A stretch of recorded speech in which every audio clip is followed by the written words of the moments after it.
Bonjour et bienvenue, voici notre tour d'horizon économique, géopolitique et boursier et nous sommes le mercredi 26 avril pour comprendre comment tourne la planète finance et lorsqu'elle tournera autour du Capitole cet après-midi avec la présentation du sensationnel projet fiscal de Donald Trump. C'est sur la bourse au quotidien et nulle part ailleurs et l'épisode du jour s'intitulera Pendant que les marchés s'émerveillent, la spéculation se réveille. À quoi fais-je allusion? Eh bien, à ce phénomène dont personne n'a parlé finalement hier, tant on en était encore à la célébration de la merveilleuse hypothèse d'une présidence Obama-Macron. On était également hier émerveillé par l'envol de LVMH qui conquérait la seconde place du CAC 40, oui. LVMH devenu la deuxième capitalisation derrière Total et qui détrône Sanofi. Et est-ce qu'on a parlé alors du dollar? Eh bien, pas du tout. Sujet complètement évacué et pourtant hier, signal technique baissier majeur avec la cassure des 1,09 contre euro. Alors ça pourrait être une robustesse de l'euro grâce à l'effet Macron, mais le dollar index, contre toute devise de réserve, lui, eh bien, il a également chuté hier de près de 1%. Il a non seulement enfoncé ce plancher technique également très important des 99, il est même allé faire une incursion sous 98,7, ce qui signifie, alors quand on regarde les charts, qu'on a un espace maintenant de consolidation, de correction jusque vers 96, et par équivalence, ça nous donne un euro qui irait chercher 1,13 contre dollar.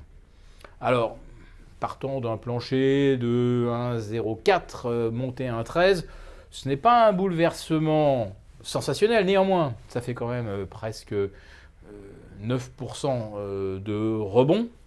Ça peut modifier effectivement le contexte, notamment pour les exportatrices, en faveur des entreprises américaines. Mais ce qui risque également de modifier le contexte cet après-midi, c'est est-ce que le projet fiscal de M. Trump sera à la hauteur de ce qu'il a promis, c'est-à-dire une sorte de Big Bang à la Reagan bis. Pour l'instant, eh bien, les rumeurs font état d'une baisse de l'impôt sur les petites entreprises de 33 à 15%. Alors ça paraît spectaculaire, sauf que le taux effectif pour les petites entreprises, il est de 25 à 15. Certes, c'est mieux, mais bon, ça fait 10%. En ce qui concerne l'impôt sur le revenu, eh bien, sa tranche marginale supérieure serait supprimée et l'impôt serait plafonné à 33% contre 42% actuellement. Bon, il fallait bien que M. Trump fasse quelque chose qui favorise les ultra-riches. Voilà, ce sera fait. Et après, on va donc comptabiliser qu'est-ce que ça va représenter comme manque à gagner fiscal. Ça va se chiffrer en centaines de milliards de dollars. Alors, vous allez vous dire, c'est que quelque part, il va peut-être augmenter certaines taxes, de la TVA par-ci, par-là, pour compenser ce manque à gagner. Mais non, pas du tout, pas du tout.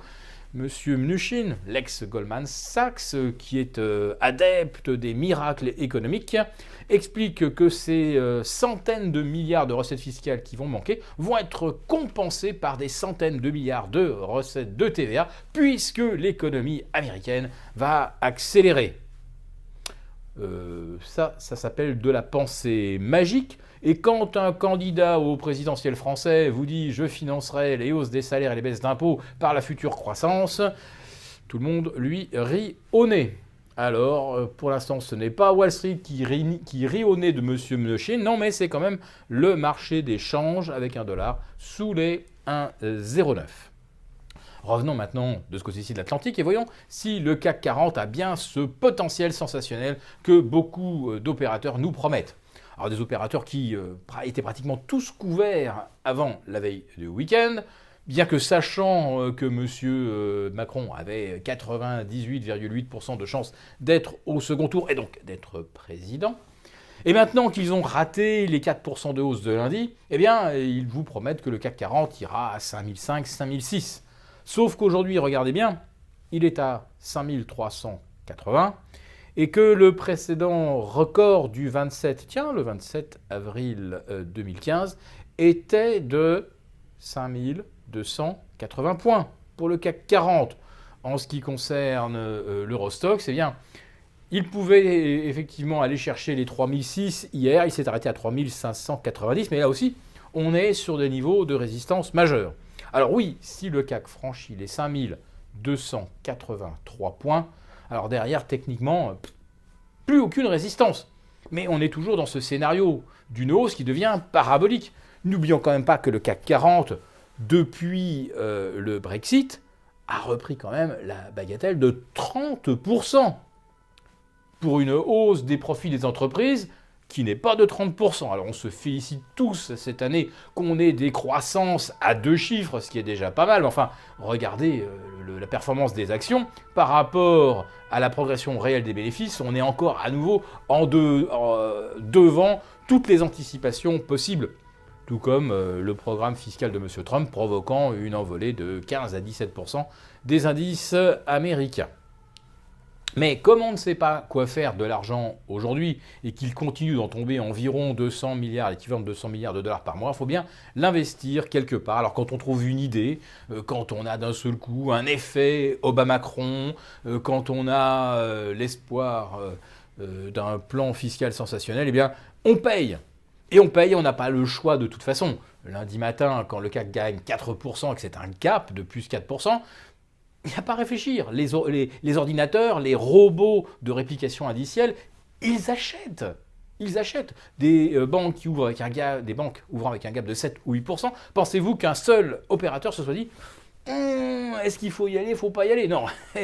Dès 9h001, les robots ont arraché les valeurs bancaires et ça continue toute la journée. Il n'y a aucune réflexion possible. Et pas plus ce matin, lorsqu'on découvre les résultats de Kering.